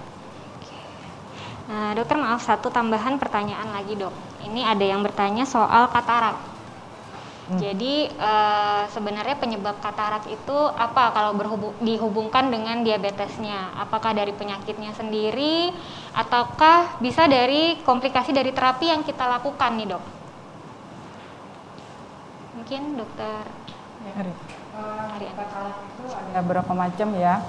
Jadi ada katarak yang disebabkan karena usia, ada katarak yang disebabkan karena secara genetik diturunkan. Kemudian ada juga karena trauma atau komplikasi, dan salah satunya komplikasi tersebut adalah akibat adanya penyakit sistemik. Di antaranya salah satunya adalah diabetes. Jadi yang kita sebut dengan katarak metabolik atau katarak diabetika. Jadi, nah penyebabnya katarak diabetika itu sebenarnya lebih sering disebabkan karena proses metabolik itu sendiri. Ya. Kemudian selain itu, apakah tindakan bisa menyebabkan katarak? Bisa juga. Salah satunya adalah operasi vitrektomi dan juga berpotensi terhadap terjadinya katarak. Kemudian pemberian obat-obatan injeksi intravitreal kortikosteroid juga dapat menyebabkan terjadinya katarak. Selain itu, laser juga menyebabkan katarak tapi dengan angka yang sangat kecil. Tetapi pada intinya, jika terjadi katarak pada pasien, kita akan menangani itu sebagai katarak seperti katarak lainnya. Ya. Jadi katarak pada diabetes tersebut, apabila kita tangani dengan baik, itu tentu saja tidak akan menyebabkan kebutaan pada pasien. Berbeda halnya dengan kalau terjadi kelainan pada retina. Sekali terjadi pada kelainan pada retina, maka pasien tidak akan bisa kembali lagi. Seperti misalnya diabetes retinopati itu ada 6 grade ya. 3 grade pada non-proliferatif diabetes retinopati dan 3 grade pada proliferatif diabetes retinopati. Jadi kalau misalnya sudah terjadi PDR, dia tidak akan bisa kembali menjadi NPDR. Kalau dia sudah severe NPDR, dia tidak bisa lagi kembali ke moderate, nggak bisa. Dia hanya akan berada tetap di level itu atau meningkat atau naik ke level yang berikutnya. Jadi itu sebenarnya yang berat. Tapi kalau katarak itu bisa kita tangani dan kita bisa tangani secara tuntas lah. Beda dengan retinopati diabetes. Baik, sepertinya pertanyaannya sudah habis. Kalau bisa saya simpulkan, yang pertama tentu saja kita harus mencegah orang-orang di sekitar kita terkena diabetes ya dok, dengan lifestyle yang baik, kemudian cek gula darah rutin untuk orang-orang di atas 40 tahun atau yang mempunyai penyakit lainnya. Kemudian, dan apabila sudah terdiagnosis diabetes mellitus, sebaiknya segera dikonsulkan ke dokter spesialis mata untuk mencari apakah ada komplikasi dari diabetes mellitus tersebut sehingga kita dapat mencegah kebutaan yang terjadi. Kemudian untuk pemeriksaan di dokter spesialis mata pada masa pandemi ini masih cukup aman dilakukan dengan tentu saja dengan alat pelindung diri yang lengkap. Pasien-pasien diharapkan bermasker, kemudian dari dokternya sendiri pun dengan APD yang baik. Dan untuk pemeriksaan retina dapat dilakukan dengan funduskopi indirect, itu lebih aman dibandingkan dengan yang direct. Baik, mungkin ada tambahan lagi dari dokter? Ya, saya lihat ada waktu masih ya. Mungkin Boleh. kita minta satu kalimat untuk pesan buat teman-teman sahabat Ramata di rumah, mungkin apa yang perlu diingat. Mungkin satu dari dokter spesialis mata untuk pesan-pesan untuk dokter umum nih dan dokter spesialis penyakit dalam dan serta dokter mata semuanya. Bisa diberikan satu pesan, dokter?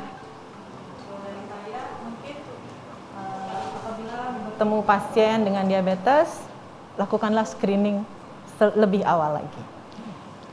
Dan dari dokter Ari, ada?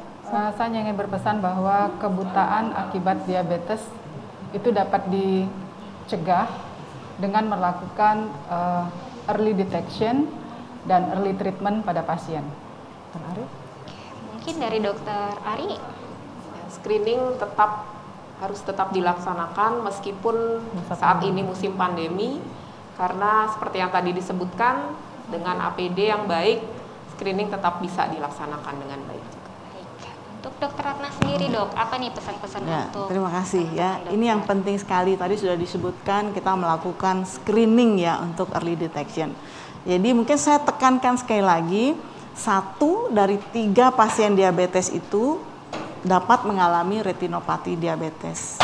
Dan 1 dari 10 pasien yang dengan retinopati diabetes ini terancam untuk mengalami gangguan penglihatan sampai kebutaan. Dan vision loss ini akan menjadi beban atau burden yang luar biasa bagi pasien itu sendiri, bagi keluarganya, dan mungkin dia akan kehilangan pekerjaan dan sebagainya. Dan juga bagi masyarakat menjadi beban tersendiri. Orang yang dengan vision loss akan membutuhkan care yang sepenuhnya kan sepanjang hari, termasuk untuk membantu dirinya sendiri. Jadi hal yang penting yang harus kita lakukan kalau teman sejawat menangani pasien diabetes, 1 untuk pasien diabetes tipe 2, lakukan screening di saat pertama kali berjumpa. Jadi screening yang paling mudah, tanyakan ada enggak sih keluhan yang mengarah ke gangguan penglihatan. Seperti disebutkan tadi, kalau sudah gangguan penglihatan sebenarnya sudah too late ya. Kalau memang tidak ada, lakukan pemeriksaan sederhana yang bisa dilakukan di tempat saudara bertugas ya, misalnya dengan melakukan oftalmoskopi ya, dengan melihat fundus ya. Kalau memungkinkan, rujuk ke dokter mata. Saya kira dengan era sekarang ini, rujuk ke dokter mata itu sangat mungkin dilakukan. Dan tinggal kita mengingatkan diri sendiri, ayo lakukan itu secara dini dan berkesinambungan. Untuk pasien-pasien diabetes yang sudah datang, lakukan rutin. Bila memang tidak ada gejala, boleh 1 sampai 2 tahun. Kalau sudah ada gejala, jangan tunggu berat, lakukan setiap tahun. Jadi do screening, kendalikan glukosa darah. Ya. Terima kasih. Baik, dengan berakhirnya diskusi kita pada hari ini, berakhir pula lah webinar Rumah Sakit Ramata. Sampai jumpa di webinar kita berikutnya. Salam sehat.